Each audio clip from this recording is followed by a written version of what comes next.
며느리야, 그동안 고생 많았어. 이 가게는 내 딸한테 물려줄 거야. 너가 이해해줘라. 남편과 결혼한 지 5년째. 저는 결혼 전부터 쭉 중견 식품회사 마케팅팀에서 일하며 평범하지만 안정적인 삶을 살고 있었습니다. 남편은 다정하고 믿음직한 사람이었고 시댁과의 관계도 나쁘지 않았죠. 그러던 어느 주말 시어머니께서 갑자기 집으로 찾아오셨습니다. 지영아, 우리 얘기 좀 하자. 시어머니의 표정이 심각했습니다. 거실에 앉자마자 시어머니는 한숨을 쉬시며 말씀하셨어요. 내가 운영하던 감자탕 가게 있잖니. 요새 장사가 너무 안 돼서 말이야. 정말 힘들어. 나이도 있고 체력도 딸리고. 감자탕 가게는 시어머니가 20여 년 전 젊었을 때부터 운영하시던 곳이었습니다.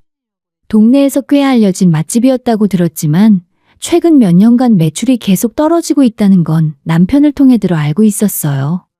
그래서 말인데, 너 혹시 가게 한번 맡아볼 생각 없니? 저는 깜짝 놀랐습니다.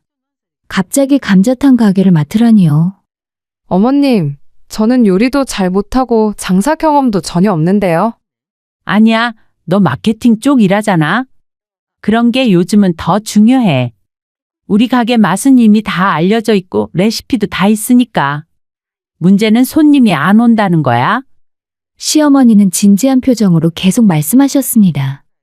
민경이한테도 물어봤는데 걔는 절대 안 한다고 하더라. 식당 일은 너무 힘들고 자기 적성에 안 맞는데. 그래서 지영이 네가 생각났어? 민경이는 남편의 여동생이지만 저보다 나이가 1살 많았어요. 은행에 다니는 커리어 우먼이었죠. 식당 일을 거절한 건 충분히 이해가 됐습니다. 일단 한번 와서 봐. 그리고 네가 정말 잘 살려주면 가게를 너한테 물려줄게. 명의도 다 넘기고. 물려준다는 말에 남편이 반응했습니다. 엄마, 진심이세요? 나중에 민경이가 뭐라고 하면 어떡하려고요? 민경이는 이미 자기가 안 한다고 했어. 그리고 애초에 관심도 없다니까? 근데 지영이가 정말 가게를 살려주면 그건 지영이가 다시 만든 거나 마찬가지잖아? 당연히 지영이 거지? 시어머니의 말씀은 확고했습니다. 저는 남편과 눈을 마주쳤고 남편은 제 손을 꼭 잡으며 말했어요. 지영아, 네가 결정해. 나는 네가 하고 싶은 대로 지지할게. 저는 고민에 빠졌습니다. 안정적인 직장을 다니고 있었지만 최근 들어 업무가 반복되고 성장의 한계를 느끼고 있었던 것도 사실이었습니다. 내 가게를 운영한다는 것, 그것도 나중에는 제 명의가 될 수 있다는 것은 분명 매력적인 제안이었죠. 일단 가게를 한번 자세히 보고 싶어요. 그리고 당장 직장을 그만둘 순 없으니 주말에만 나가서 상황을 파악해보고 싶습니다. 그래, 그렇게 하자. 천천히 해도 돼? 그 주말부터 저는 시어머니의 감자탕 가게로 향했습니다. 가게는 주택가 상권 모퉁이에 있었는데 위치는 나쁘지 않았어요. 하지만 오후 1시가 넘었는데도 손님은 단 3팀뿐이었습니다. 주방에서 일하시는 분은 50대 중반으로 보이는 김 이모님이었고 홀에는 20대 중반의 아르바이트생이 있었습니다. 시어머니는 주로 주방에서 국물을 맞추고 재료를 관리하는 일을 하셨어요. 사장님 며느님이신가? 처음 뵙겠습니다. 김 이모님이 반갑게 인사하셨습니다. 저는 주방 안을 둘러보았어요. 청결 상태는 괜찮았고 재료도 신선해 보였습니다. 맛이 문제는 아닐 거라는 시어머니 말씀이 맞는 것 같았죠. 저녁 시간이 되자 손님이 조금 더 늘었지만 그래도 테이블 10개 중 절반도 채워지지 않았습니다. 주문을 받고 서빙을 도우며 손님들의 반응을 살폈어요. 여기 감자탕 맛있는데 사람이 왜 이렇게 없지? 한 손님이 일행에게 말하는 소리가 들렸습니다. 글쎄, 아마 인터넷에 안 나와서 그런가? 요즘 애들은 다 검색해서 가는데. 그 말을 듣는 순간 문제가 무엇인지 조금씩 보이기 시작했습니다. 맛은 있는데 전혀 홍보가 안 되어 있고 가게 분위기도 10년 전 그대로였어요. 메뉴판은 낡았고 SNS 계정도 없었습니다. 폐점 시간이 되고 시어머니와 함께 매출을 정리했습니다. 오늘은 그나마 나은 편이야. 평일엔 이것보다 더 안 나올 때도 많아. 장부를 보니 적자는 아니었지만 인건비와 재료비를 제하면 거의 남는 게 없었습니다. 정작 시어머니는 한 달에 100만 원도 가져가지 못했죠. 이대로 가면 몇 년 안에 문을 닫을 수밖에 없는 상황이었죠. 집으로 돌아오는 길에 저는 남편에게 말했습니다. 나 해볼 수 있을 것 같아. 맛은 정말 좋아. 문제는 마케팅이랑 시스템이야. 나한테 6개월만 시간을 줘봐. 주말마다 나가서 하나씩 바꿔볼게. 남편은 환하게 웃으며 대답했습니다. 그래, 해봐. 우리 지영이라면 충분히 잘할 수 있어. 그렇게 저희 감자탕 가게 도전이 시작되었습니다. 당시만 해도 이 결정이 제 인생을 완전히 바꿀 줄은 상상도 못했죠. 그 다음 주말부터 저는 본격적으로 가게 분석에 들어갔습니다. 회사에서 마케팅 기획을 하며 배운 것들을 총동원했어요. 먼저 경쟁 가게들을 둘러보고 주변 상권을 분석하고 손님들의 동선과 패턴을 파악했습니다. 지영아, 이게 다 필요한 거야? 시어머니는 제가 노트북을 들고 와서 조사하는 모습을 신기하게 보셨어요. 네. 요즘은 감으로 장사하면 안 돼요. 데이터로 봐야 해요. 가장 먼저 시작한 건 온라인 마케팅이었습니다. 네이버 플레이스에 가게를 등록하고 바로 인스타그램 계정을 만들었어요. 그리고 가게 내부 사진과 음식을 예쁘게 찍어서 올렸습니다. 김 이모님, 오늘 감자탕 사진 좀 찍어도 될까요? 예쁘게 담아주세요. 이게 무슨 소용이 있을까 싶긴 한데. 뭐 며느님이 하자는 대로 해보지 뭐. 김 이모님은 반신반의하셨지만 정성껏 감자탕을 담아주셨습니다. 김이 모락모락 나는 감자탕 위에 빨간 국물과 파를 올리고 옆에 김치와 반찬을 배치했어요. 자연광이 들어오는 창가에서 몇 장을 찍었더니 정말 맛있어 보였습니다. 이거 진짜 맛있어 보이네요. 아르바이트를 하는 세이도 신기해하며 사진을 들여다봤습니다. 세희야, 너 인스타 팔로워 많지? 우리 가게 계정 좀 홍보해줘. 아는 친구들한테도 공유하고 시급 더 쳐줄게. 네, 제가 친구들한테도 다 이야기할게요. 하지만 온라인만으로는 부족했습니다. 가게 내부도 손을 봐야 했어요. 저는 남편과 함께 새벽 시간 이용해서 가게를 조금씩 리모델링 해나갔습니다. 큰 돈을 들일 순 없었지만 벽지를 새로 바르고 조명을 따뜻한 색으로 바꾸고 낡은 테이블을 교체했죠. 여기 벽에 감자탕 사진을 걸어두면 어때? 손님들이 더 관심 가질 것 같아. 좋은 생각이네. 내가 디자인은 선배한테 부탁해 볼게. 며칠 후에 예쁘게 디자인된 액자가 도착했습니다. 그리고 가장 중요한 메뉴 개선 작업을 시작했습니다.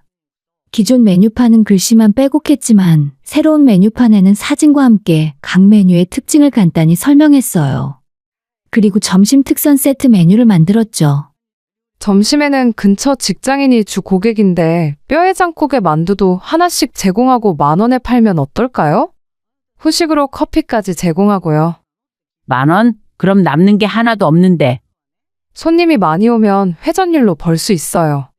그리고 직장인들은 점심으로 먹어보고 저녁에 회식을 하러 올 수도 있고요. 일단 지금은 손님 자체가 없잖아요. 시어머니는 고민하시다가 결국 허락하셨습니다.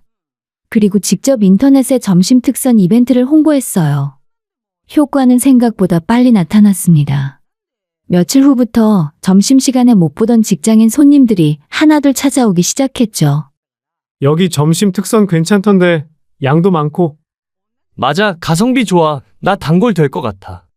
손님들의 입소문이 퍼지면서 점심시간에는 웨이팅이 생기기 시작했습니다.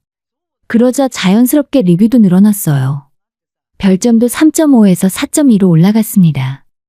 며느님 장난 아닌데? 오늘 점심에만 40명 넘게 왔어. 김 이모님이 신이 나서 말씀하셨습니다. 하지만 여기서 멈출 수 없었어요. 저는 배달앱에도 가게를 등록했습니다. 처음에는 수수료가 아깝다고 반대하시던 시어머니를 설득했죠. 요즘 배달 안 하는 가게는 죽어요. 수수료는 내지만 그만큼 매출이 더 늘어날 거예요. 그렇게 3개월이 지나자 가게는 확실히 달라져 있었습니다. 점심시간에는 항상 만석이었고 저녁에도 빈자리가 거의 없었어요. 배달 주문도 하루 평균 20건 이상 들어왔습니다. 어느 토요일 저녁 매출 정산을 하던 시어머니가 감격스러운 표정으로 말씀하셨습니다. 지영아, 이번 달 매출이 작년보다 2배야. 정말 고마워. 네가 아니었으면 이 가게 진작 문 닫았을 거야.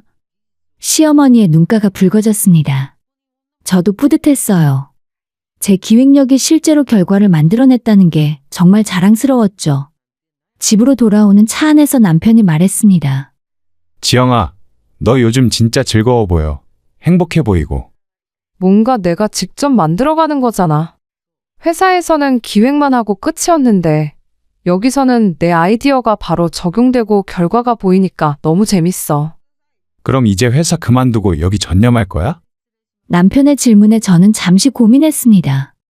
아직은 조심스러웠어요. 가게가 계속 잘 될지 확신할 수 없었고 안정적인 직장을 버리는 게 두렵기도 했죠.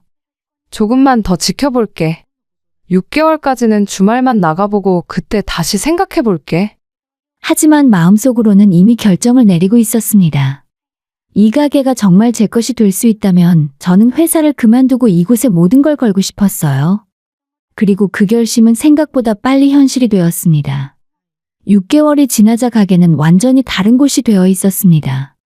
예약 손님이 생겼고 블로그 리뷰는 200개를 넘어섰으며 배달 앱 별점은 4.9점을 유지했죠. 주말뿐 아니라 평일에도 손님이 끊이지 않았습니다. 지영아, 이제 평일에도 나올 수 있어? 솔직히 이젠 네가 없으면 많이 불안해. 시어머니가 조심스럽게 말씀하셨습니다. 저도 그 마음을 충분히 이해했어요. 주말에만 나가니 평일 운영이 제대로 안 되는 부분이 보였거든요. 저는 고민 끝에 회사에 사직서를 냈습니다. 팀장님은 아쉬워하셨지만 제 결정을 존중해 주셨어요. 퇴사 후에 저는 본격적으로 가게에 출근하기 시작했습니다. 시어머니는 저에게 매니저라는 직함을 주셨고 김이모님과 알바생 세희도 제가 내리는 결정을 존중해 주었어요. 저는 감자탕만으로는 한계가 있다고 생각했습니다. 그래서 해장국과 우거지갈비탕을 추가 메뉴로 개발했어요.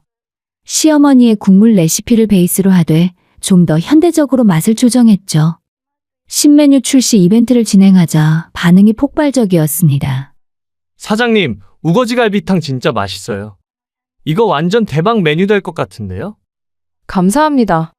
저희 시어머니 레시피인데 손님들이 좋아해 주시니 정말 기뻐요. 매출은 꾸준히 올랐고 제가 손을 대고 8개월쯤 지났을 때는 월 매출이 8천만 원을 넘어섰습니다. 적자에 허덕이던 가게가 이제는 제법 돈을 버는 가게가 된 거죠. 지영이 너 정말 대단해. 내가 10년 동안 못한 걸 1년도 안 돼서 해냈어. 시어머니는 진심으로 감사해하셨고 저도 뿌듯했습니다. 가게가 제 명의로 넘어올 날도 머지않았다는 생각에 더욱 열심히 일했어요. 그런데 그때부터였습니다. 시어머니의 태도가 조금씩 달라지기 시작한 게요. 예전에는 일주일에 한두 번만 가게에 들르시던 시어머니가 이제는 거의 매일 오셨어요. 그리고 제가 결정한 일들에 하나씩 의견을 내기 시작하셨죠. 지영아, 이번 주 이벤트는 좀 과한 것 같은데? 할인을 너무 많이 주면 손님들이 정가에 안 와. 이건 신규 고객 유치를 위한 거예요. 한번 와본 손님들은 나중에 정가에도 와요. 그래도 어쨌든 내 가게니까 내 의견도 좀 들어줘. 처음에는 그러려니 했습니다. 사장님이시니까요. 하지만 점점 시어머니의 간섭이 심해졌어요. 메뉴 가격, 직원 관리, 마케팅 방향까지 모든 것에 의견을 내셨습니다. 그러던 어느 날 더 충격적인 소식을 들었습니다. 지영아, 민경이가 이제 가게 일을 배우고 싶대. 네? 형님이요? 저는 깜짝 놀랐습니다. 분명 처음에 절대 안 한다고 했던 신우가 갑자기 가게 일을 하겠다니요. 은행 일이 너무 힘들대.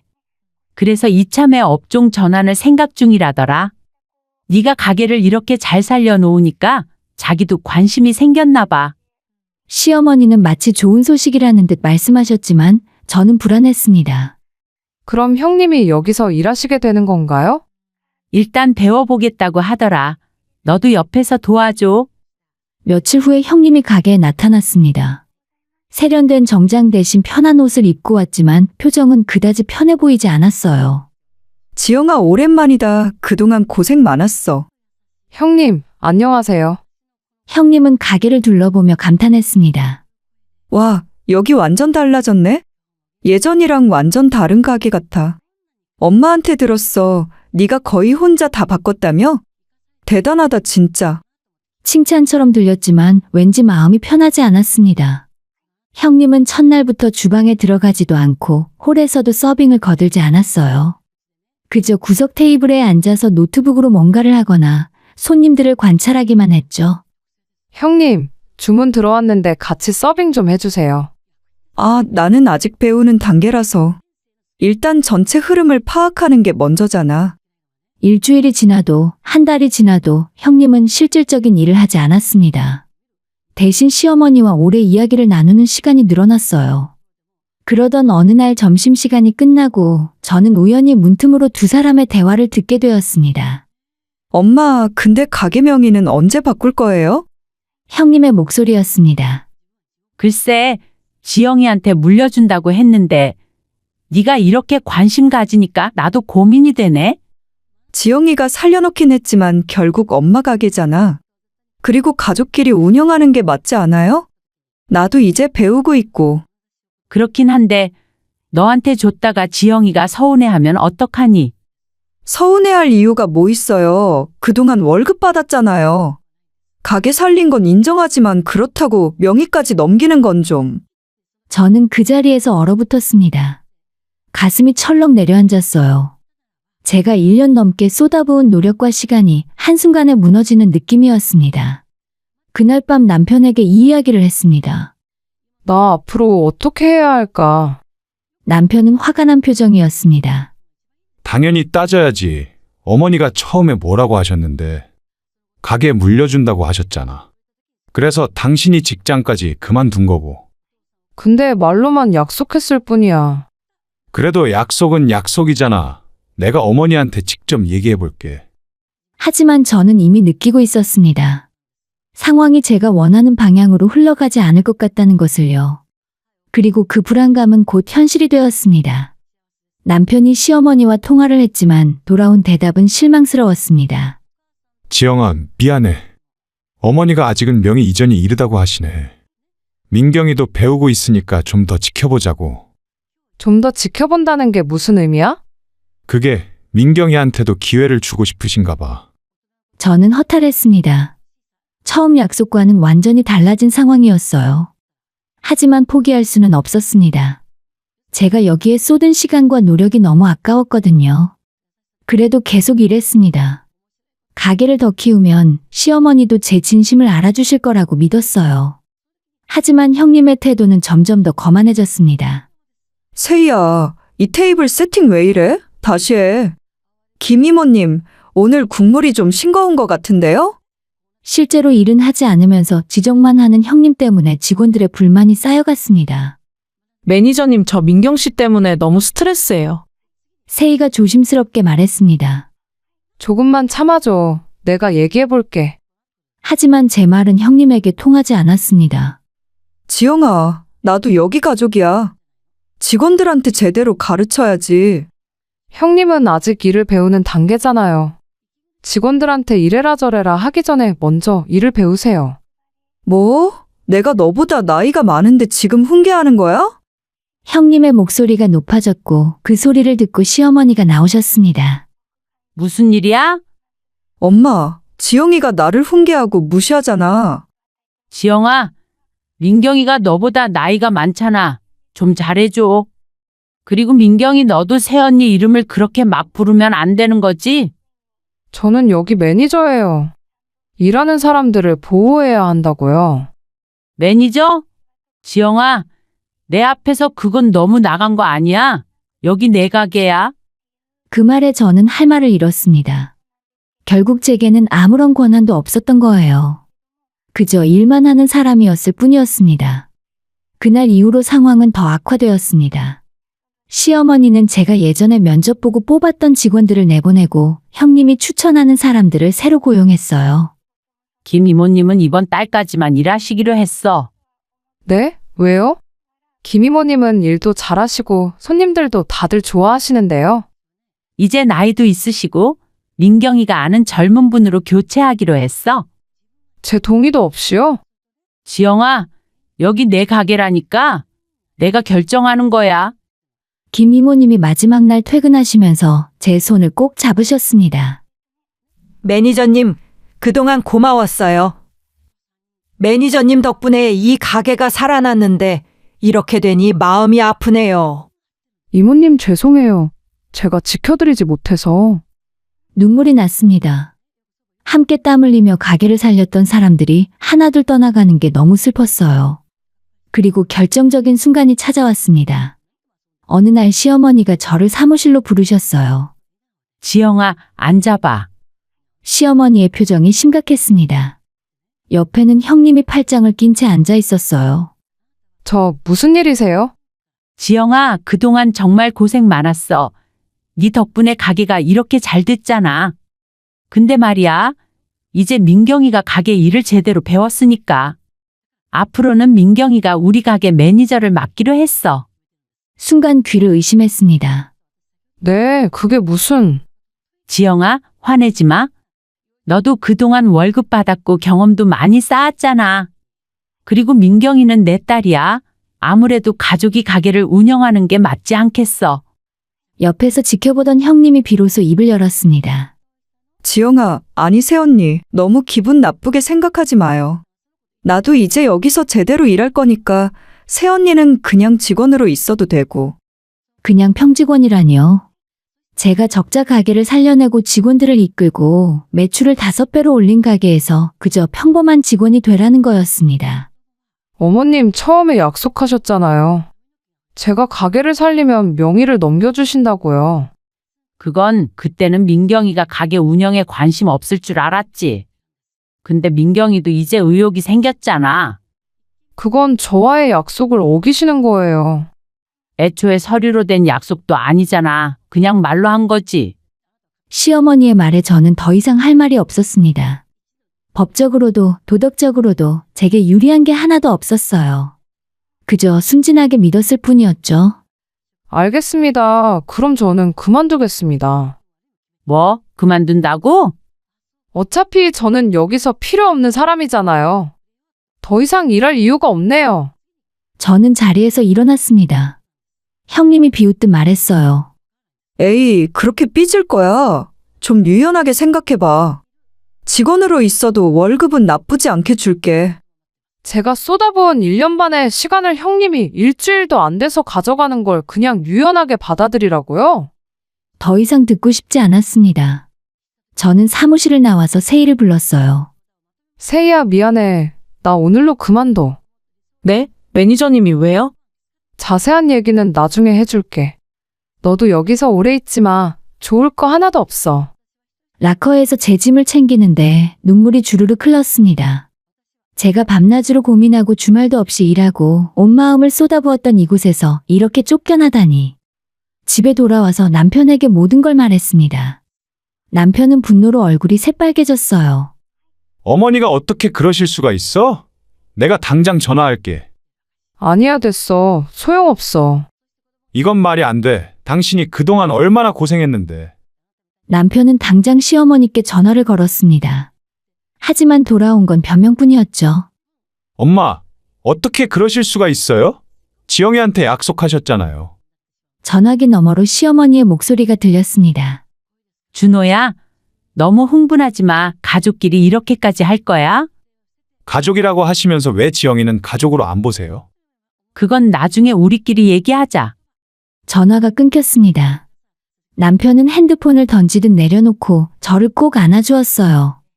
우리 엄마가 정말 미안해. 괜찮아. 오빠 잘못 아니야. 하지만 괜찮지 않았습니다.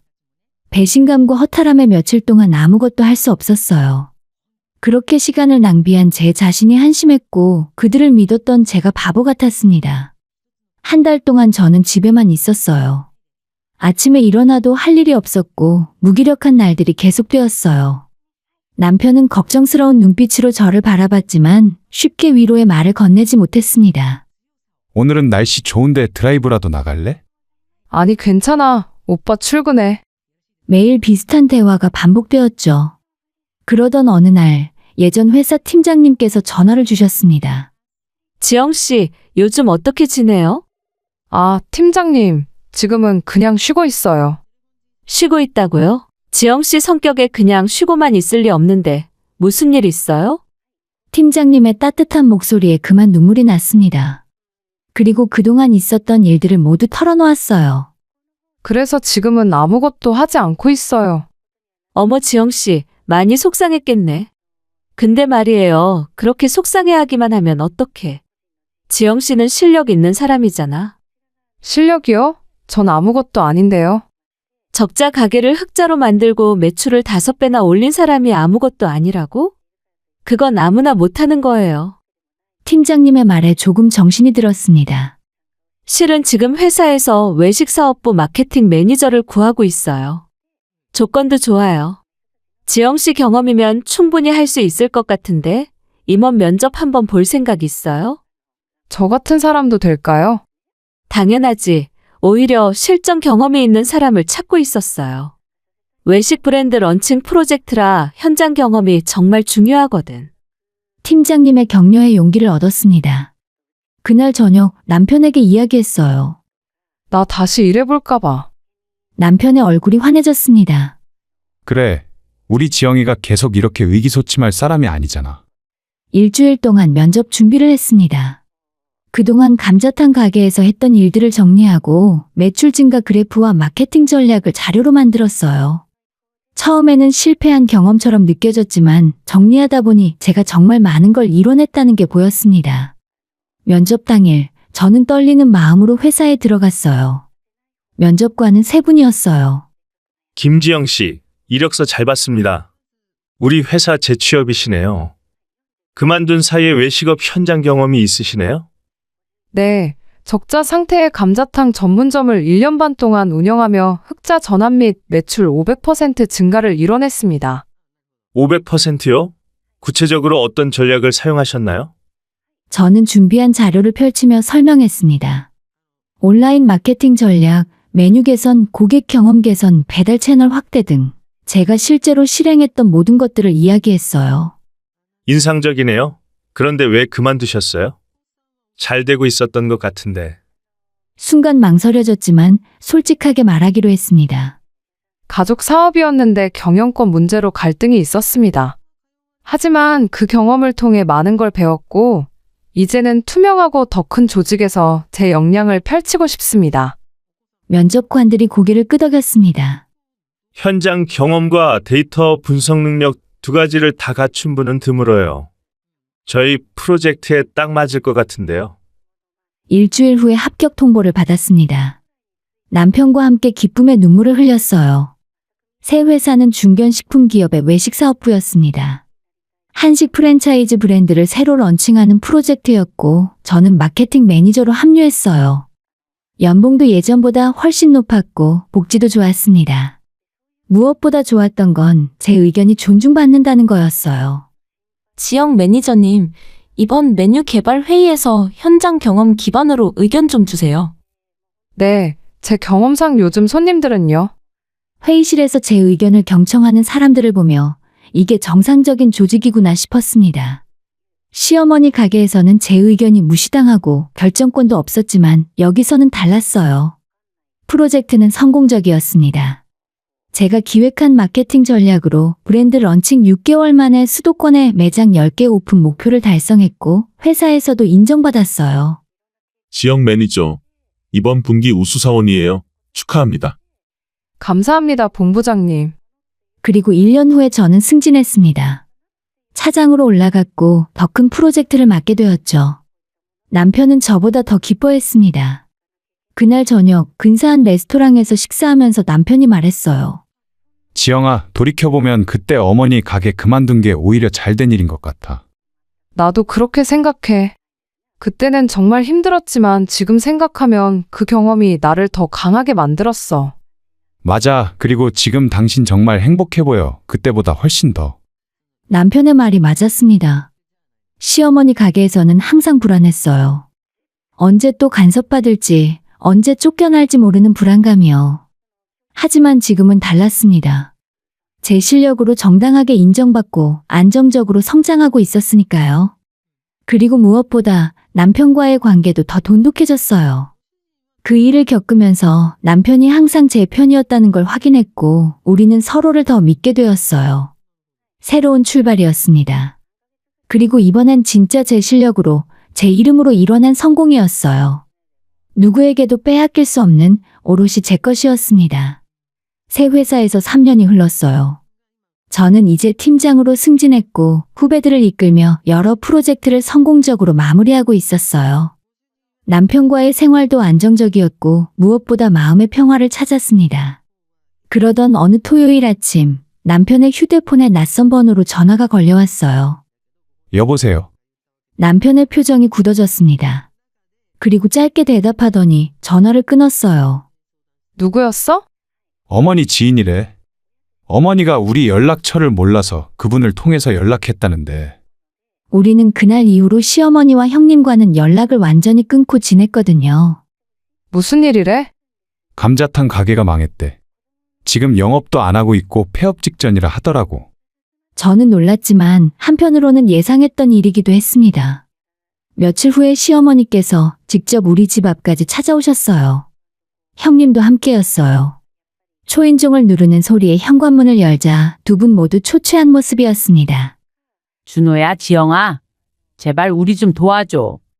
시어머니는 울먹이셨습니다. 형님도 예전의 당당한 모습은 온데간데 없이 풀이 죽어 있었어요. 어머니, 무슨 일이세요?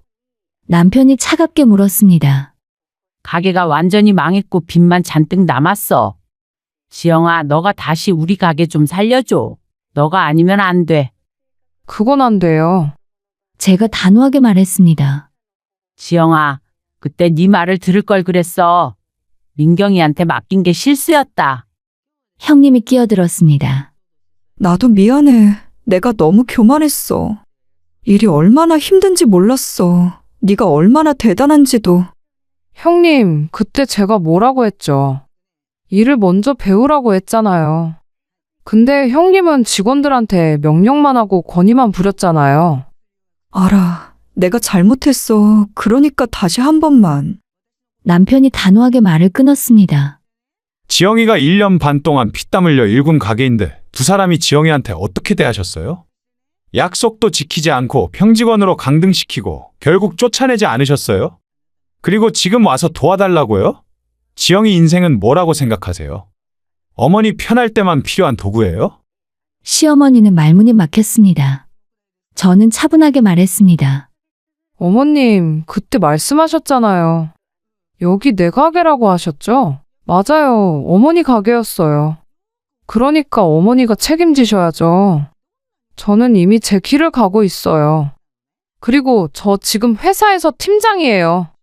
연봉도 예전보다 훨씬 높고 정당하게 인정받고 있어요. 제가 왜 다시 그 불안한 곳으로 돌아가야 해요? 남편이 현관문을 열었습니다. 둘 다 이제 돌아가세요. 우리는 우리 인생 살 겁니다. 두 분은 더 이상 할 말이 없다는 듯 돌아섰습니다. 뒷모습이 쓸쓸해 보였지만 저는 마음이 흔들리지 않았어요. 며칠 후에 세희에게서 연락이 왔습니다. 매니저님 저예요. 세희요. 오랜만이다. 잘 지냈어? 저는 잘 지내요. 그런데 가게 소식 들으셨어요? 이미 들었어. 매니저님 나가시고 나서 정말 엉망이었어요. 민경 매니저는 일은 안 하고 지시만 하고 새로운 직원들은 실력도 없고 손님들도 점점 줄어들었어요. 그랬구나. 품질도 엉망이 됐어요. 국물 맛도 달라지고 서비스도 엉망이고 리뷰도 별점 2점대로 떨어졌어요. 너는 괜찮은 거야? 저는 진작 그만뒀어요. 매니저님 말씀대로 오래 있을 곳이 아니더라고요. 지금은 다른 카페에서 일하고 있어요. 잘했다. 우리 다음에 한번 보자. 전화를 끊고 나서 남편이 물었습니다. 기분이 어때? 후련하기도 하고 씁쓸하기도 해. 근데 후회는 안 돼. 당연하지. 당신은 잘못한 거 하나도 없어. 그날 저녁 남편과 함께 산책을 나갔습니다. 따뜻한 봄바람이 불었어요. 나 그 경험 덕분에 많이 배웠어. 사람을 보는 눈도 생겼고, 조직을 운영하는 법도 배웠고, 무엇보다 내 가치를 아는 법을 배웠어. 그게 제일 큰 거 같아. 그래. 나쁜 일도 배움이 되면 값진 경험이 되는 거지.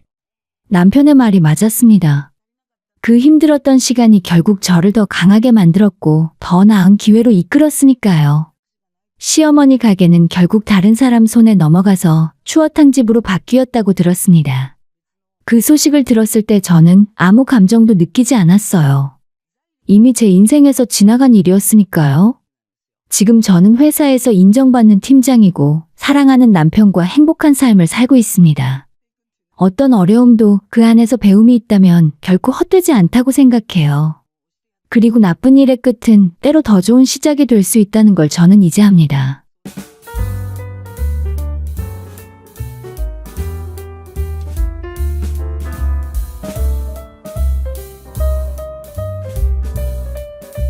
저는 서울에 사는 30대 중반의 여성입니다. 제 나이 30을 넘긴 어느 날, 저는 오랜 직장 생활을 뒤로하고 오랫동안 품어왔던 유학의 꿈을 실현하기로 결심했습니다. 예술 경영이라는 저만의 분야를 깊이 있게 배우고 싶었어요. 사실 제 꿈은 어린 시절부터 싹 틔워온 것이었습니다. 어머니가 젊은 시절 유학생 출신의 예술가셨던 영향일까요? 항상 집에는 다양한 문화예술 서적들이 놓여 있었고 주말이면 가족과 함께 미술관이나 공연장을 다니는 것이 일상이었습니다. 그런 환경에서 자라나며 자연스럽게 문화예술에 대한 관심이 깊어졌고 단순히 감상하는 것을 넘어서 이 분야를 체계적으로 공부하고 싶다는 열망이 생겨났습니다. 물론 쉬운 결정은 아니었습니다. 안정적인 직장을 다니고 있었고 주위에서는 지금이 결혼을 생각할 나이라고 말했거든요. 이제 30이 넘었는데 언제까지 혼자 살 거야? 여자는 시집갈 나이가 정해져 있는데 지금이 정년기야. 이런 말들을 들을 때마다 마음 한편이 무거워지긴 했습니다. 하지만 제 마음 깊은 곳에서는 다른 목소리가 들렸어요. 대체 지금이 아니면 제 인생에서 언제 이런 도전을 할 수 있을까요? 사실 저는 부유한 집안에서 태어났지만 그렇다고 해서 안일하게 살아온 것은 아니었습니다. 할아버지 때부터 내려온 저희 집안의 철학은 근검절약과 자립이었어요. 부모님은 저에게 늘 말씀하셨습니다. 돈이 있다고 해서 함부로 쓰면 안 된다. 스스로 번 돈의 소중함을 알아야 한다. 그래서 저는 대학 졸업 후부터 줄곧 제 힘으로 생활해왔습니다. 부모님께 용돈을 받는 것도 아니었고 모든 생활비를 제 월급으로 해결했어요. 그런 제가 이제 와서 유학을 위해 부모님께 도움을 요청한다는 것이 쉽지 않았습니다. 하지만 이것은 단순한 소비가 아니라 투자라고 생각했어요. 저 자신에 대해서, 그리고 제 미래에 대한 투자 말입니다. 부모님께 조심스럽게 말씀드렸을 때의 그 순간을 잊을 수 없습니다. 거실에서 저녁 식사를 마친 후에 저는 용기를 내어 입을 열었습니다.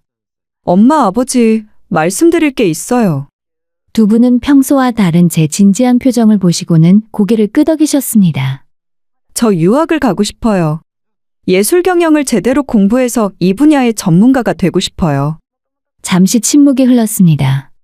어머니는 말없이 저를 바라보시더니 정말로 그게 하고 싶은 거니? 라고 물으셨어요. 그 목소리에는 놀라움보다는 이해의 마음이 담겨 있었습니다. 아버지는 처음엔 놀라셨지만 곧 깊은 생각에 잠기시는 듯 했습니다. 그리고 나서 말씀하셨죠. 살면서 한 번쯤은 남이 뭐라 해도 내 심장이 뛰는 길을 가봐야 한다. 너가 정말 원하는 일이라면 아버지가 지원해 주겠다. 그 순간 눈물이 왈칵 쏟아질 뻔했습니다. 부모님의 무조건적인 지지와 사랑을 느낄 수 있었으니까요. 엄마도 덧붙이셨습니다. 나도 젊었을 때 유학을 다녀왔지만 그때는 지금처럼 체계적으로 준비하지 못했어. 네가 더 철저하게 준비해서 가면 분명 많은 것을 얻을 수 있을 거야. 그날 밤 부모님과 함께 구체적인 계획을 세웠습니다. 어학 준비부터 시작해서 지원할 학교 리스트, 그리고 필요한 자금까지 모든 것이 현실적으로 가능해 보였습니다. 하지만 진짜 문제는 따로 있었어요. 바로 2년 넘게 결혼을 전제로 만나온 남자친구였습니다. 그와 저는 서로를 깊이 사랑한다고 생각했고 최근 들어서는 본격적으로 결혼 준비를 시작하려던 참이었습니다. 지난 주말에도 함께 아파트 단지를 돌아보며 여기 어때? 신혼부부한테 딱 좋은 평수 같은데? 라고 말하던 그의 모습이 떠오르더라고요. 제 유학 계획을 그에게 말했을 때 그의 반응은 예상했던 것과 달랐습니다. 처음에는 놀라움이었다가 곧 당황스러워했어요. 갑자기 이게 뭔 소리야? 얼마 전까지만 해도 우리 결혼 얘기하고 있었는데? 미안해. 그런데 이건 정말 중요한 기회야. 지금이 아니면 언제 이런 걸 할 수 있을까? 처음에는 남자친구도 네가 하고 싶은 일이라면 응원할게. 라고 말했지만 시간이 지날수록 그의 말투는 점점 차갑게 변해갔습니다. 특히 유학 기간이 최소 2년이라는 걸 알고 나서는 더욱 그러더라고요. 당장 너만 생각하고 결정해버리면 우리끼리 나눈 이야기는 뭐가 되는 거야? 2년이면 내 나이가 몇 살이 되는데. 그 말에 저는 할 말을 잃었습니다. 물론 그의 입장도 이해가 되었어요. 결혼을 약속하고 함께 미래를 그려가던 연인이 갑자기 2년간 떠나겠다고 하면 당황스러울 수밖에 없을 것입니다. 일단 장거리 연애를 해보자. 요즘엔 화상통화도 되고 나도 방학 때마다 한국에 올 수 있잖아. 하지만 그는 단호하게 고개를 저었습니다. 현실적으로 생각해봐. 2년 동안 떨어져 지내면서 우리 관계가 유지될 수 있을까? 그리고 네가 공부하는 동안 나는 뭘 하고 있어야 하는 거야? 우리의 대화는 늘 평행선을 달렸습니다. 저는 제 꿈의 소중함을 설명하려 했고 그는 현실적인 우려를 표현했어요. 둘 다 틀린 말은 아니었습니다. 하지만 시간이 지날수록 점점 더 깊어지는 간극을 느낄 수 있었죠. 며칠 후에 그는 더 구체적인 조건을 제시했습니다. 그럼 최소한 유학 기간이라도 1년으로 줄일 수는 없어? 아니면 결혼을 먼저 하고 나서 가는 건 어때? 하지만 그것은 제가 원하는 바가 아니었습니다. 예술경영 석사 과정은 최소 2년이 필요했고 결혼 후 유학을 간다는 것은 현실적으로 어려운 일이었죠. 그 순간 저는 깨달았습니다. 저희가 그리고 있는 인생의 그림이 다르다는 것을, 그리고 제 인생의 가장 중요한 갈림길에 서 있다는 것을. 사랑도 중요하지만 저 자신의 꿈과 성장 또한 포기하는 것이 쉽진 않겠더라고요. 하지만 오랜 대화의 끝에 일단 유학은 뒤로 미뤄두고 남자친구와의 결혼을 진행하기로 마음을 먹었습니다. 우리가 만나온 시간도 있고 당시에는 지금 이 사람을 놓치면 안 되겠다는 마음이 너무 컸어요. 일단 결혼 준비를 먼저 하고 아이를 미루더라도 네 유학은 결혼 후에 생각하자. 그의 제안이었습니다. 솔직히 저도 마음이 너무 복잡하더라고요. 정말 사랑하는 사람을 놓고 떠나는 게 맞는 건지 아니면 좀 더 현실적으로 타협할 방법이 있는 건지 한 치 앞도 알 수 없었죠. 결혼 준비는 생각보다 훨씬 현실적이었습니다. 로맨틱한 상상과는 달리 모든 것이 돈과 직결되어 있었어요. 저희는 결혼 자금 명목으로 공동통장을 만들었고 그 안에서 필요한 물건들을 하나씩 사 모으기로 했어요. 결혼식 비용, 신혼집 보증금, 가전제품, 가구까지. 목록을 적어보니 생각보다 큰 금액이었습니다. 일단 어떻게 될지 모르니 큰 지출은 미뤄두고 소소한 살림부터 준비하자. 나름대로 합리적인 제안이라 생각했습니다. 그래서 저희는 주말마다 데이트를 겸해서 대형 마트나 백화점을 돌아다니며 소소한 신혼살림을 하나씩 골랐어요. 수건, 이불, 그릇, 조리도구 등등. 처음에는 함께 쇼핑하는 것 자체가 즐거웠습니다. 이거 어때? 우리 집에 두면 예쁠 것 같아. 하며 이런저런 얘기를 나누는 것이 신혼부부가 된 것 같아서 설레기도 했습니다. 그런데 시간이 지날수록 묘한 기류를 느끼기 시작했어요. 그는 매번 모든 물건의 가격을 유심히 살펴봤습니다. 그리고 조금이라도 비싸다 싶으면 꼭 이렇게 비싼 걸로 해야 돼. 저쪽에 더 저렴한 것도 있잖아. 라고 말했습니다. 처음에는 알뜰한 성격이라고 생각했어요. 사실 저도 어려서부터 아껴 쓰는 것에 익숙했으니까요. 하지만 점점 이상했습니다. 오직 제가 고른 것들에 대해서만 유독 까다롭게 구는 것 같았어요.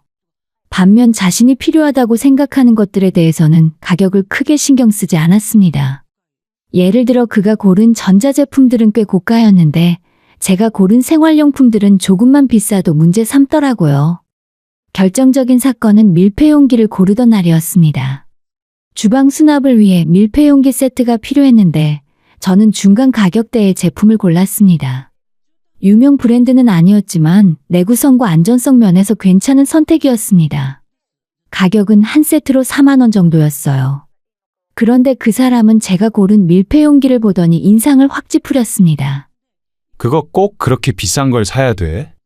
비싸다고? 이게 4만 원인데 뭐가 비싸? 아니, 저기 옆에 2만 원짜리도 있잖아. 밀폐용기가 그게 그거 아니야? 저는 당황했습니다. 밀폐용기는 음식을 보관하는 중요한 용품인데 너무 싼 제품을 쓰면 밀폐력도 떨어지고 플라스틱 냄새도 날 수 있다고 설명했지만 그는 납득하지 않았습니다. 그래도 너무 비싸. 자기가 쓸 물건이면 자기가 사던지. 그 말에 저는 깜짝 놀랐습니다. 자기 물건? 이건 저희가 함께 쓸 부엌 살림이잖아요. 이게 내 물건이야. 결혼하면 우리 둘이 쓸 거잖아. 그래도 너가 고른 거니까 왠지 내가 돈을 더 많이 내는 것 같아서 기분이 안 좋아. 그 순간 뭔가 이상하다는 생각이 들었습니다. 저희는 애초에 결혼 준비를 위해 공동통장을 만들고 똑같은 금액을 넣었는데 왜 자꾸 누가 더 많이 낸다는 식으로 계산하는 걸까요? 우리 똑같이 돈 넣었잖아. 왜 자꾸 따져? 그래도 네가 고르는 건 항상 비싸. 조금만 아껴서 사면 안 돼? 그의 말투가 점점 날카로워지는 것 같았어요. 주변 다른 손님들의 시선이 느껴져서 저는 일단 그 자리를 피하려고 했어요. 하지만 집으로 가는 차 안에서 싸움은 더욱 커졌습니다. 너는 돈에 대한 개념이 없는 것 같아. 4만 원이 작은 돈이야? 나도 아껴서 살아왔어. 너도 알잖아. 알긴 뭘 알아? 너는 부모님이 뒷받침해주니까 그렇게 함부로 쓰는 거지. 그 말에 저는 정말 화가 났습니다. 제가 얼마나 검소하게 살아왔는지 그 누구보다 잘 아는 사람이 그였어요. 대학 시절부터 용돈도 최소한만 받으며 아르바이트를 병행했고 졸업 후에는 완전히 독립해서 살아왔습니다. 취직한 뒤로는 부모님께 손 벌린 적이 없었어요. 그게 무슨 말이야? 내가 언제 부모님 돈을 썼어? 아니, 꼭 그런 말이 아니라 솔직히 넌 걱정 없잖아. 뒤에 든든한 배경이 있으니까. 점점 더 이상한 방향으로 흘러갔습니다. 결국 그는 제게 결정타를 날렸어요. 너는 기생충 같은 습성이 있어. 마치 내 돈을 자기 돈인 양 써대면서. 그 순간 정말 충격이었습니다. 기생충이라니. 겨우 4만 원짜리 밀폐용기 때문에 제가 기생충이 됐다고요? 차는 빨간불에 멈춰섰고 저는 그의 얼굴을 똑바로 쳐다봤습니다. 2년 넘게 사랑한다고 했던 사람, 결혼을 약속했던 사람이 이런 말을 할 수 있다는 게 믿어지지 않았습니다. 지금 뭐라고 했어? 사실대로 말한 거야. 넌 항상 비싼 걸 고르면서 내가 더 많이 내게 만들잖아. 치사하다는 생각이 먼저 들었습니다. 제가 얼마나 아껴 써왔는지, 제가 얼마나 독립적으로 살아왔는지 누구보다 잘 알던 사람이었는데 고작 4만 원 앞에서 이렇게까지 이기적이고 치졸할 수 있다는 사실에 충격을 받았어요. 그날 밤 집에 돌아와 저는 잠을 이룰 수 없었습니다. 그의 말들이 계속 머릿속에 맴돌았기 때문이었어요. 이런 사람과 결혼해서 평생을 함께 살 수 있을까요? 더 무서운 건 이게 첫 번째가 아니라는 것이었습니다. 돌이켜보니 정도의 차이가 있을 뿐이지 비슷한 일들이 여러 번 있었어요. 작은 것들이라 그냥 넘어갔지만 그는 항상 동계산을 했습니다. 누가 더 많이 냈는지, 누가 더 비싼 걸 골랐는지. 그런데 정작 자신이 원하는 것들에 대해서는 참으로 관대했습니다. 자신의 취미나 필요에 의한 지출은 당연하다고 여겼으면서 제가 고른 것들에만 유독 까다로웠다는 것입니다. 저는 깨달았어요. 이 사람의 진짜 모습을, 그리고 앞으로 결혼을 한다면 제가 살아갈 모습을요. 밀폐용기 사건 이후로 저희 관계는 완전히 달라졌습니다. 그는 마치 다른 사람이 된 것처럼 행동하기 시작했어요. 예전에는 자상하고 다정했던 연인이 이제는 제 모든 행동을 감시하고 판단하는 사람이 되어 있었습니다. 무언가를 살 때마다 그는 제 눈치를 보기 시작했어요. 아니, 정확히는 제가 그의 눈치를 봐야 하는 상황이 된 것입니다. 마트에서 장을 보더라도 제가 장바구니에 뭔가를 넣을 때마다 그의 표정을 확인하게 만들었어요. 조금이라도 비싸 보이는 것을 고르면 즉시 인상을 찌푸렸습니다. 이거 꼭 이 브랜드여야 돼. 저기 더 싼 것도 있는데. 이건 왜 이렇게 비싸? 다른 거 골라봐. 말끝마다 네가 또 낭비하려고 하겠지 라는 뉘앙스가 담겨 있었습니다. 제가 조금이라도 의견을 내면 예민하게 반응했어요. 심지어는 제가 입고 있는 옷에 대해서도 트집을 잡기 시작했습니다. 너 그 옷 얼마 주고 산 거야? 너무 비싸 보이는데. 요즘 네가 입고 다니는 옷들이 예전보다 비싼 것 같아. 혹시 내가 모르는 사이에 명품 같은 거 사는 거 아냐? 정말 기가 막힐 일이었어요. 제가 입고 있는 옷들은 대부분 몇 년 전에 산 것들이었고 그도 그걸 잘 알고 있었습니다. 하지만 이제는 제 모든 것이 의심의 대상이 되어버렸죠. 어느 날은 제가 화장품을 사는 것조차 문제 삼았습니다. 기초 화장품이 떨어져서 새로 사야 한다고 했더니 남자들은 화장품 없이도 잘 사는데 왜 여자들은 그렇게 복잡하냐며 핀잔을 주었습니다. 그러면서 본인은 며칠 후에 비싼 면도기와 남성용 스킨케어 제품들을 아무렇지 않게 사더라고요. 결정적으로 관계가 악화된 건 제가 친구들과 만나는 것조차 제재하려 했을 때였습니다. 대학 동기들과 저녁을 먹기로 했다고 하니 너 요즘 너무 자주 나가는 것 같아. 매번 나갈 때마다 돈도 많이 들고. 라고 말했어요. 친구들과 만나는 게 뭐가 문제야? 한 달에 한두 번 만나는 건데. 한 번 만날 때마다 너가 얼마씩 쓰는데? 그 돈이면 우리 신혼살림 하나라도 더 살 수 있어. 그 말을 듣는 순간 정말 화가 났습니다. 제가 제 돈으로 친구들과 만나는 것까지 간섭하려 드는 거였어요. 게다가 저는 친구들과 만날 때도 늘 저렴한 곳을 택했고 비싼 술이나 음식을 주문하지도 않았습니다. 내가 언제 과소비했어? 나는 항상 검소하게 살아왔잖아. 검소하게? 웃기네. 네가 검소한 게 아니라 부모님이 뒤에 있으니까 그렇게 함부로 쓰는 거지. 또 그 말이었어요. 부모님이 뒤에 있다는 말. 그건 부정할 수 없는 사실이었지만 저는 절대 그것에 의존하지 않았습니다. 오히려 더 엄격하게 자신을 관리해왔어요. 점점 더 숨이 막혔고 이 사람과 함께 있으면 제가 뭘 하든 눈치를 봐야 하는 이 상황이 싫었어요. 소비 하나하나를 정당화해야 했고 제 선택에 대해 항상 변명해야 했죠. 이것이 더는 사랑이라고 느껴지지 않았습니다. 그는 돈을 아끼려는 게 아니었어요. 그저 저보다 한 푼이라도 더 쓸까봐 노심초사하는 사람이었습니다. 자신이 손해보는 것을 견딜 수 없는 사람이었어요. 그리고 그 기준은 철저히 이기적이었으며 자신의 필요는 당연한 것이고 내 필요는 사치라고 여겼습니다. 결국 참다 못해 터진 날이 찾아왔어요. 그날도 사소한 일로 시작됐습니다. 제가 헤어샵에서 머리를 하고 왔는데 그는 제 머리를 보자마자 첫마디로 얼마 줬어? 라고 물었어요. 솔직하게 대답했더니 너무 비싸게 줬네. 동네 미용실이면 반값인데 굳이 그런 비싼 데서 머리를 해야 해. 라고 말했습니다. 그 순간 폭발해버리고 말았죠. 내가 내 돈으로 하는데 왜 상관해? 당신이 내 모든 걸 다 간섭할 권리가 있어? 우리는 곧 결혼할 사이인데 당연히 상관할 수 있지. 그런 식으로 쓰면 나중에 우리 가게에 부담이 돼. 가게 부담? 우리가 굶어 죽을 정도로 돈이 없어? 헤어샵 한 번 가는 게 그렇게 큰 지출이야? 싸움은 걷잡을 수 없이 커졌어요. 저희는 결국 카페 한복판에서 서로 고함을 주고받으며 마지막 말싸움을 벌였습니다. 다른 손님들이 우리를 쳐다봤고 누군가는 핸드폰을 꺼내 사진이나 동영상을 찍는 것 같았지만 그런 것도 신경 쓸 여유가 없었어요. 너는 정말 이기적이야. 제가 울분을 토하며 소리쳤어요. 이기적인 건 너야. 항상 네 생각만 하면서 내 입장은 생각해봤어? 그도 지지 않고 맞받아서 소리를 질렀습니다. 내 입장? 당신이 언제 내 입장을 생각해줬는데? 고작 4만 원짜리 밀폐용기 하나 사는 것도 친구 만나는 것도 머리하는 것도 다 간섭하면서. 그게 다 우리 미래를 위한 거야. 너는 그런 것도 모르냐? 우리 미래? 이런 식으로 사는 게 미래야? 내가 숨 막혀 죽겠어.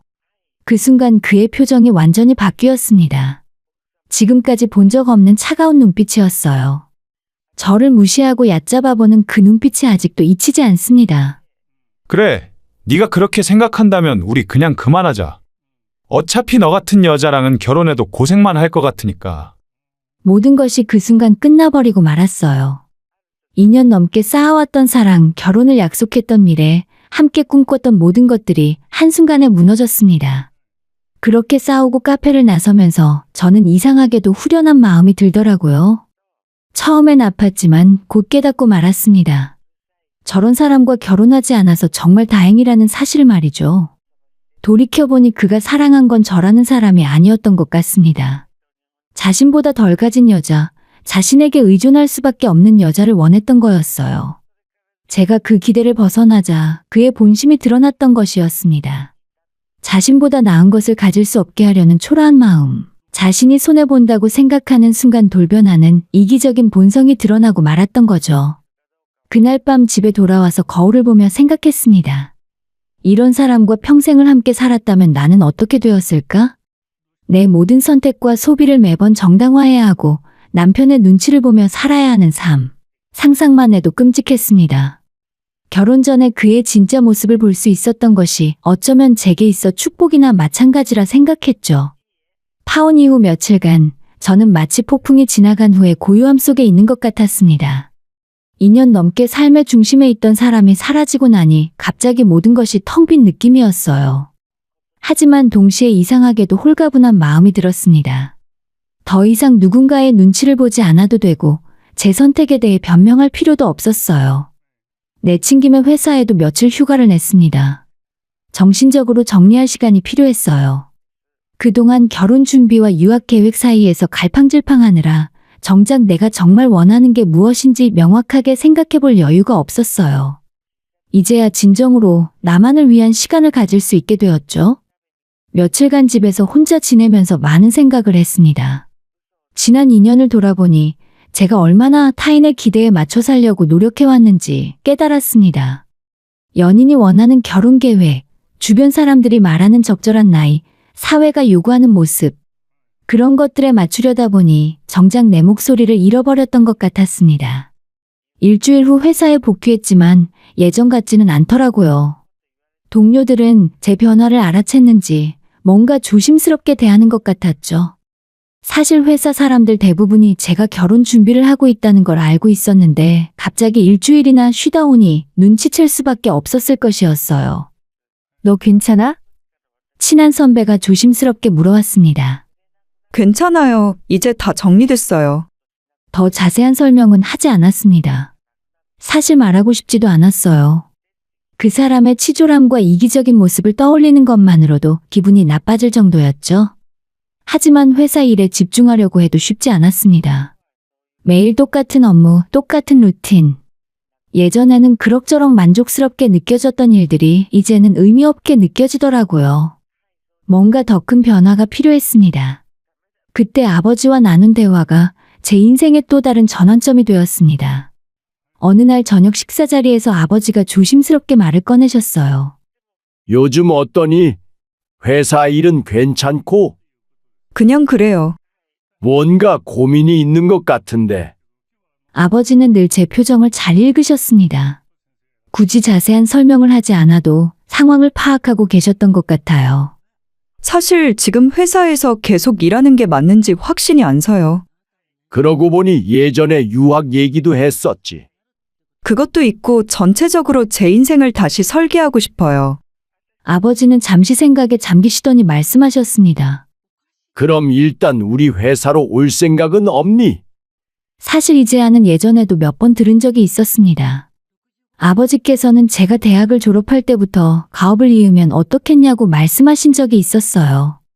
하지만 그때의 저는 낙하산이라는 시선을 받기 싫어서 거절했었죠. 제 힘으로 성취하고 싶었고 부모님의 도움 없이도 할 수 있다는 것을 증명하고 싶었습니다. 그런데 이상하게도 이번에는 그 제안이 마음에 닿았어요. 결혼이라는 인생의 큰 사건을 정리한 지금 저는 다시 처음부터 내 커리어를 설계할 수 있었습니다. 그리고 무엇보다도 아버지 회사에서 배울 수 있는 것들이 분명히 있을 것이라는 확신이 들었어요. 정말요? 하지만 주변에서 뭐라고 하지 않을까요? 그런 건 신경 쓰지 마. 중요한 건 네가 정말 원하냐는 거야. 아버지는 분명히 말씀하셨습니다. 단, 너도 일반 경력직이랑 똑같이 들어오는 거다. 난 자식이라고 봐주는 거 없어. 오히려 더 엄격하게 평가받을 각오를 해야 해. 그 말이 오히려 마음에 들었습니다. 저는 특혜를 받고 싶지 않았어요. 내 능력만으로 인정받고 싶었고 아버지도 그걸 알고 계시는 것 같았어요. 대신 조건이 있어. 아버지가 말씀을 덧붙이셨습니다. 우리 회사에서 경험을 쌓은 다음에 네가 정말 원한다면 유학도 보내줄게. 회사 차원에서 지원할 수도 있고 그때가 되면 더 체계적이고 목표가 분명한 유학이 될 거야. 그 말을 듣는 순간 가슴이 뛰기 시작했어요. 유학의 꿈을 포기하지 않으면서도 실무 경험을 쌓을 수 있는 기회. 그리고 무엇보다 가족 사업에 대해 더 깊이 이해할 수 있는 기회였습니다. 옆에서 지켜보고 있던 어머니도 대화에 끼어드셨어요. 아버지 말이 맞아. 지금 상황에서는 새로운 환경이 도움이 될 것 같아. 그리고 우리 회사 일도 네가 관심 있어 하던 분야랑 연결점이 많으니까. 맞는 말이었습니다. 아버지 회사는 다양한 문화 사업도 하고 있었고 예술 후원도 활발히 하고 있었어요.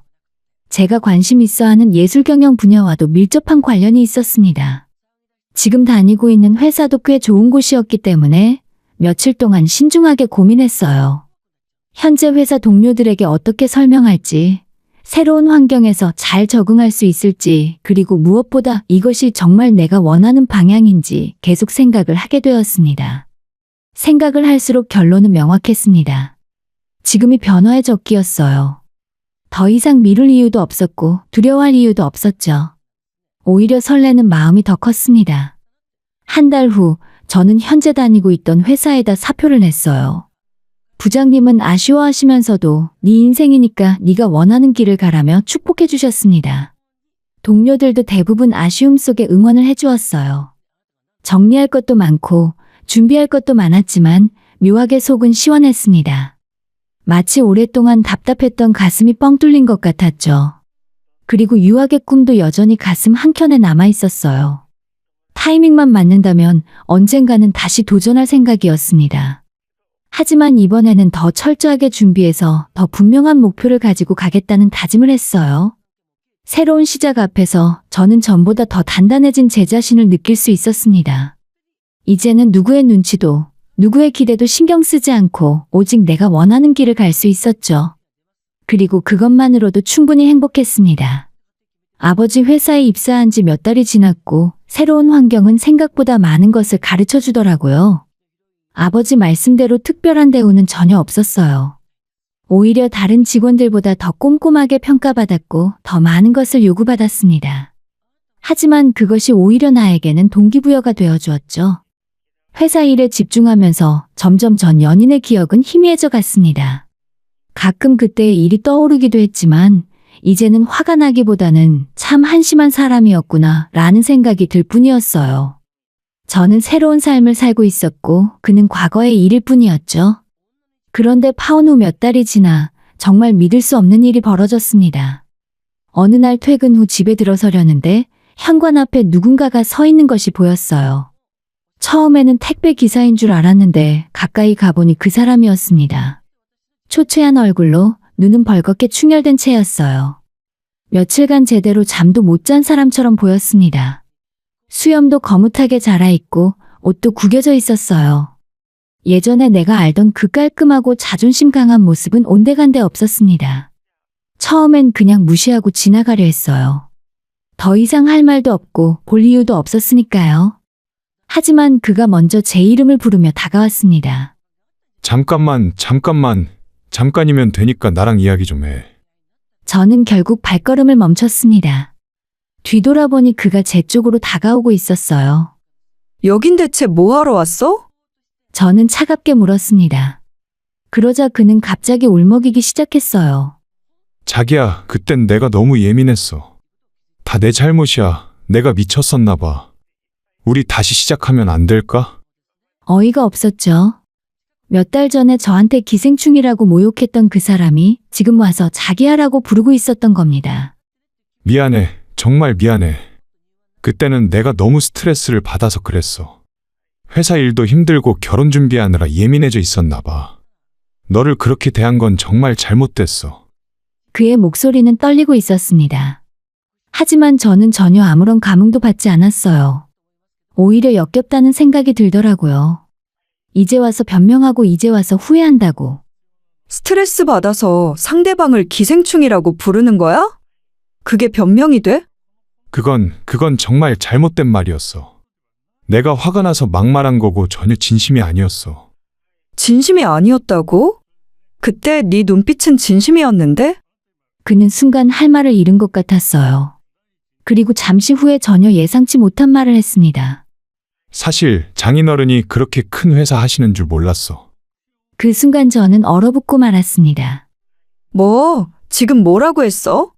아니, 그러니까 너는 어떻게 그런 중요한 얘기를 하나도 안 할 수 있어? 내가 미리 알았으면 절대로 그렇게 행동하지 않았을 거야. 그제야 모든 게 이해되었어요. 그가 돌아온 이유가, 그가 갑자기 나타나서 눈물을 흘리며 사과하는 이유가 후회나 사랑 때문이 아니었습니다. 그저 자신이 놓친 기회 때문이었죠. 내가 정말 바보였어. 네가 그렇게 대단한 집안 딸인 줄 알았으면. 그만해. 아니야, 들어봐. 우리가 헤어진 건 정말 어리석은 일이었어. 네 아버지 회사에서 일하고 있다며? 우리가 결혼하면. 그만하라고. 저는 소리를 빽 질렀습니다. 그의 말을 더 이상 들을 수 없더라고요. 이 사람이 지금 뭘 하고 있는 건지 믿을 수 없었어요. 너 지금 뭐 하는 거야? 겨우 우리 집 재산이 탐나서 돌아온 거야?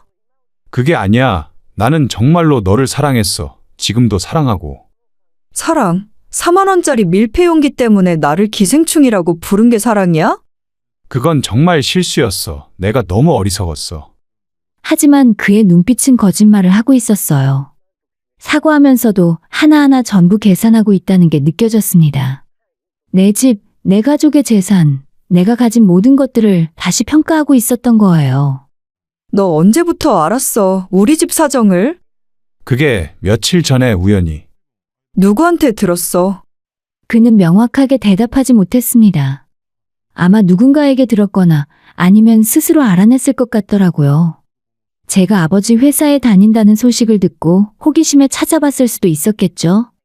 네가 그렇게 좋은 집안 딸인 줄 몰랐어. 왜 말 안 했어? 왜 말해야 해? 그게 그렇게 중요해?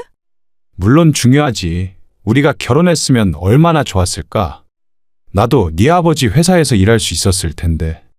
그 순간 저는 온몸에 소름이 쫙 돋았습니다. 이 사람이 지금 무슨 말을 하고 있는 거지? 내가 사랑했던 사람이 이런 계산적인 사람이었나 싶었어요. 그러니까 다시 시작하자. 우리 잘 어울리는 한 쌍이잖아. 그때는 내가 너무 예민해서 그랬지만 이제는 완전 달라졌어. 달라졌다고? 전혀 달라지지 않았어요. 오히려 더 한심해졌죠. 예전에는 그래도 알량한 자존심이라도 있었는데 이제는 그마저 팔아버린 모습이었습니다. 저는 그를 똑바로 쳐다봤어요. 한때 사랑했던 사람이지만 이제는 완전히 남으로 느껴지더라고요. 아니, 남보다도 못한 존재였죠. 너 정말 한심하다. 뭐? 내 재산, 내 배경, 내 부모가 이제 와서 너한테 매력적으로 다가오는 거야? 그동안 나를 뭘로 본 거야? 그런 게 아니야? 그런 게 아니면 뭐야? 가난한 줄 알았을 때는 기생충이라고 부르더니 먹고 살 만한 걸 알고 나니까 갑자기 사랑한다고? 그는 더 이상 아무런 대답도 하지 못했어요. 사실 대답할 필요도 없었죠. 그의 행동이 모든 걸 말해주고 있었으니까요. 저는 단호하게 말했습니다. 너 같은 놈한테는 우리 집 음식물 쓰레기도 아깝다. 당장 꺼져. 자기야, 제발. 다시 나타나면 경찰 부를 거야. 그리고 우리 아버지께 말씀드릴 거고. 그러면 너가 어떻게 될지 너도 알 거야. 그제야 그는 진짜로 겁을 먹은 것 같았습니다. 주춤주춤 물러서기 시작했어요. 그냥 한 번만 더 기회를 줄 수도 있잖아. 기회는 끝났어. 네가 네 손으로 직접 끝냈잖아. 저는 돌아서서 집 안으로 들어갔습니다. 뒤에서 뭔가 말하는 소리가 들렸지만 듣지 않았어요. 문을 닫고 등을 기대고 서서 깊은 숨을 내쉬었죠. 정말 한심한 인간이었습니다. 그리고 그런 사람과 결혼할 뻔했다는 사실이 끔찍했어요. 만약 그때 제가 잠깐 참고 이 사람과 결혼했다면 지금의 나는 어떻게 되어 있을까? 상상만 해도 소름이 돋았습니다.